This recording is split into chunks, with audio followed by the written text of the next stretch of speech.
Ring bing, I got a text. Love Island Games just dropped episode 1, and this premiere already feels like it's going to change the game completely. I took notes, I've got commentary, and trust me, you're going to want to stick with me because the producers pulled off some twists that raised the stakes to a level we haven't seen before. Now, if you're new to Love Island Games, here's the premise in a nutshell. It's Love Island with a twist, half romance, half strategy, and all chaos. Islanders aren't just asked to fall in love, they're asked to decide, are you here for love or are you here for money? The show makes it crystal clear. Some contestants walk in chasing relationships, others see dollar signs, and a few try to juggle both. And with those choices on the table, every move carries double meaning. You're not just picking a partner, you're picking your odds at $250,000. And speaking of people making moves, let's talk about Chris, because the way this man entered the villa, it was pure second-hand embarrassment. Everyone else walked in calm,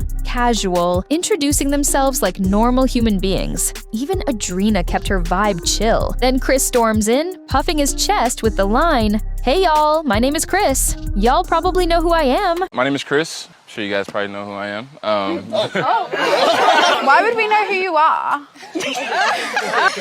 If not, I mean, nice to meet you guys. I knew you was coming from overseas when I seen that seaplane. That's crazy. Lucinda, bless her, did not let that slide. She hit him with the instant clapback. "Who are you?" And the thing is, she said what everyone else in the room was thinking, because not only did Chris deliver that awkward intro to his castmates, but he doubled down later by trying to call the villa his crib. Imagine walking into a shared space and acting like you own it. That energy rubbed everyone the wrong way. Now, the producers wasted no time raising the stakes. If you thought this was going to be the same old prize pot, think again. For years, Love Island capped the winnings at $50,000. Respectable, but not life-changing.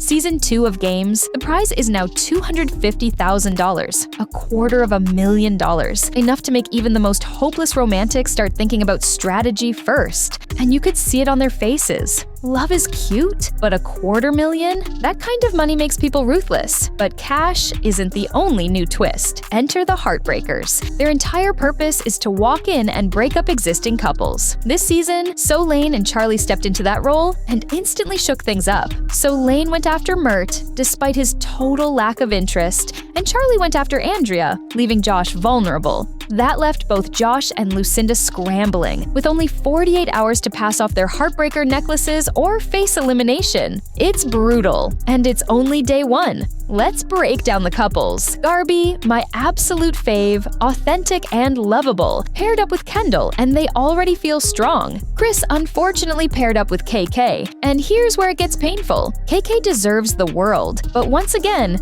she's tied to a man whose priorities are screaming red flag. Chris admitted he's here for the money, while KK said she's genuinely here for love. That imbalance? It's the kind of mismatch the producers love to exploit. And when Chris described KK as loyal to a fault, it didn't sound like a compliment. It sounded like foreshadowing. Meanwhile, Tyreek linked up with Adrina, Nicolola with Isaiah, and Mert with Lucinda, at least until Solane crashed their pairing. And if you know Solane from Below Deck, you know the villain energy she brings. Messi doesn't even begin to describe it. She thrives on stirring chaos, and this season just handed her the perfect platform. But through all of this, Lucinda continues to shine. She's goofy, bubbly, and effortlessly herself. At one point, she compared Mert, who speaks 3 languages, to Duolingo. Totally random, totally hilarious, and peak Lucinda. It's moments like that where her authenticity cuts through the noise, making her one of the easiest Islanders to root for. So, where does that leave us? With Chris proving why he's the most frustrating figure on screen, KK trying to make love work against impossible odds, Garby rising as a fan favorite, Solane embracing villain status, and Lucinda fighting to keep her spot in the game. And remember, this is just episode 1. With $250,000 on the line, the producers are going to push these Islanders harder than ever. Every choice, every twist, every couple shuffle will force them to reveal their true intentions. And honestly, I'm here for every messy second. So let me ask you,